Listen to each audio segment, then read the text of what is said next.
I did get my heavier coat. The wind, I think people forget in fall the bite the wind has. Oh. It's not winter yet, but you can feel that change in the air for sure, that cold, dry air. A lot of wind around Fiona. We were just talking about that hurricane. We'll have an update about that in just a moment, but it is far enough to the east that our weather is completely unaffected. Instead, we are getting a northwest flow, but this is dry air and just seeing some passing clouds here tonight. And really now, the shower activity has fallen apart. Low 50s in State College, mid 50s across Mifflin, Juniata, and Perry counties.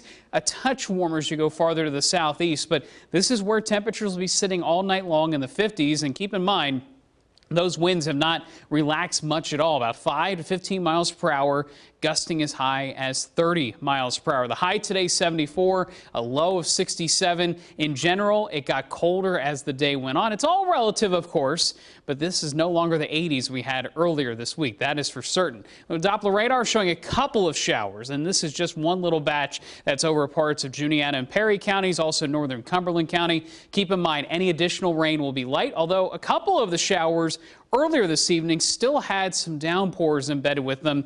Now, as the front clears and this cool, dry air takes over, again, any showers very limited across the region. Looking at the tropics, we do have Fiona, winds around the center, 130 miles per hour. It is a beast of a storm. It'll continue moving closer to Newfoundland and Nova Scotia, but then the next area of concern is farther to the south. So again, Fiona way up here, not a factor. Farther to the south, this development is what could become her mean and then track closer to the Yucatan Peninsula over the next couple of days. And in fact, these tracks are somewhat concerning, that this turn to the north and northeast becoming a little bit more evident, and this could affect places like Florida as early as midweek. So definitely something we have to pay attention to in the 7-day forecast. Not something we want to take lightly if it does turn into a tropical storm or a hurricane. Here's the 7-day forecast. Notice temperatures for tomorrow. Highs only in the 60s, 70 for Saturday, and still relatively cool next week with 60s and 70s. It's a big change. Big changes indeed, but enjoy it. It is fall. You bet. It's officially fall. It's a good time of year. Oh, yes, yes, it is. I forgot. Okay. I forgot to mention that at the top. Thank you, Dan. 9:04. It's all good.